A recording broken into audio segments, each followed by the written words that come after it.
ना गॅस पेटवायचा ना कोणत्याही प्रकारचं विकतचं जास्तीचं महागडं साहित्य वापरायचं.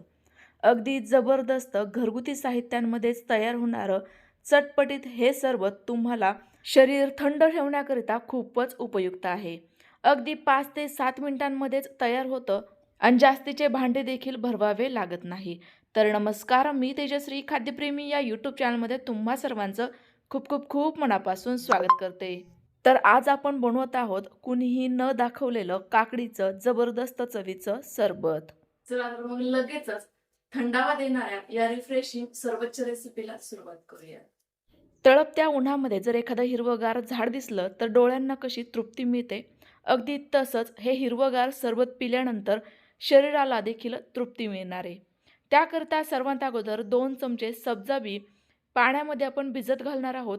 साधारणतः 1 कप पाणी घालायचं. यालाच बासिल सीड म्हणतात. हे तुम्हाला कोणत्याही किराणा दुकानात मिळेल.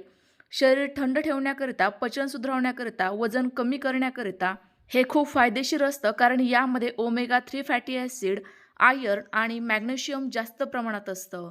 अगदी अल्प दरामध्ये मिळणारं हे सब्जा सीड तुम्ही या उन्हाळ्यात नक्की सेवन करा. आता लागणार आहे 1 काकडी, जिची मी साल काढून टाकते. साल काढण्याचं कारण बऱ्याचदा काकडी ही कडू असते. उन्हाळ्यामध्ये काकडीचं सेवन आवर्जून करावं, कारण यामध्ये 95 ते 96% पाणी असतं. यामुळे ना आपलं शरीर, त्वचा हायड्रेट राहतं, पचनक्रिया सुधारते, वजन कमी होण्यास मदत होते आणि अर्थातच यामुळे रक्तातील साखर देखील नियंत्रित राहते. आता काही वेळेला या काकड्या तुरटही लागतात, जास्त कोवळ्या असतील तर. त्याकरिता देठाचा आणि बुडखाचा भाग असा कट करायचा आणि तो असा घासायचा. यामुळे जो तुरटपणा असतो ना, तो पूर्णतः नाहीसा होतो. आणि असं केल्यामुळे तर काही वेळेला काकडीतील कडूपणा देखील कमी होतो. आता या काकडीचं देठ बुडूक कापून झाल्यानंतर, साल काढल्यानंतर ही आपण थोड्याशा मोठ्या साईजमध्ये कट करून घेऊ, जेणेकरून आपल्याला मिक्सरला फिरवायला सोपं पडेल. तुम्ही तसं तर ही किसणीने किसून घेतली तरी देखील चालणार आहे. आता कापून घेतलेली काकडी लगेचच मिक्सरच्या भांड्यात घालू. सोबतच लागणार आहेत 7 ते 8 पुदिन्याची पाने. आता तुम्हाला माहिती आहे याचा देखील गुणधर्म थंडच आहे, पण तुम्हाला हे माहिती आहे का, यामध्ये मेंथॉलचं प्रमाण जास्त असल्यामुळे उन्हाळ्यामध्ये होणाऱ्या मायग्रेनच्या त्रासापासून सुटकारा मिळते.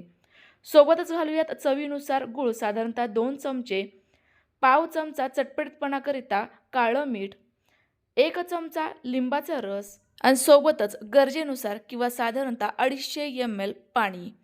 थंडगार पाणी वापरा माठातलं, यामुळे आपलं हे सरबत खूपच जबरदस्त थंडगार तयार होईल. बर्फ वापरण्याची गरज पडणार नाही. संपूर्ण साहित्य घातलं, लगेचच मिक्सरचं झाकण लावूयात आणि हे मिक्सरला फिरवून घेऊयात. अगदी जरा वेळ फिरवा, यामुळे आपलं सरबत गरमही होणार नाही. फक्त यामधील संपूर्ण साहित्य व्यवस्थित बारीक व्हायला हवं आणि छान असं एकजीव व्हायला हवं. बघा झालं की नाही, अगदी झटपट असं आपलं काकडीचं सरबत तयार. हे मला जर असं घट्टसर वाटतंय, त्यामुळे मी यामध्ये आणखीन जर असं पाणी घालते. तुम्हाला जर असंच घट्टसर सरबत ठेवायचं असेल, काहीच हरकत नाही आहे. तुम्ही तुमच्या आवडीनुसार याची कन्सिस्टन्सी ॲडजस्ट करून घेऊ शकता आणि गरज वाटली तर यामध्ये थोडाफार चाट मसालाही घालू शकता. आता आपलं सब्जा सीड देखील एवढ्या वेळामध्ये व्यवस्थित भिजलंय, ते देखील मी सरबतात घालते आणि हे व्यवस्थित असं ढवळून घेते. कारण हे बी भिजल्यानंतर जर असं फुलतो आणि त्यामुळे एकमेकांना चिकटून बसतं, तर हे व्यवस्थित असं यामध्ये मिक्स व्हायला हवं. तर बघा खूप छान असं थंडगार, हिरवगार, मस्त आपलं चटपटीत चवीचं काकडीचं सरबत तयार झालंय. गुळ हा चवीला थोडासा आंबूस असल्यामुळे आणि सोबतच यामध्ये लिंबू पिळल्यामुळे आपल्या या सरबताला खूपच वेगळ्या चवीची आणि वेगळ्या लेव्हलची चव येते. तुम्ही नक्की ट्राय करून बघा. आता यावर्षी जरीही लिंब महाग झाले तरी देखील अजिबात टेन्शन घेऊ नका. आलेल्या पाहुण्यांना तुम्ही असं थंडगार काकडीचं सरबत प्यायला द्या. नक्कीच पाहुणे तुमची तारीफ केल्याशिवाय राहणार नाही. तर तुम्ही या अगोदर अशा पद्धतीचं काकडीचं सरबत कधी ट्राय केलं होतं का? किंवा तुम्हाला आजची रेसिपी माहिती होती का? कमेंट्स करून नक्की कळवा. रेसिपी आवडली असल्यास लाईक करा आणि जास्तीत जास्त शेअर करा.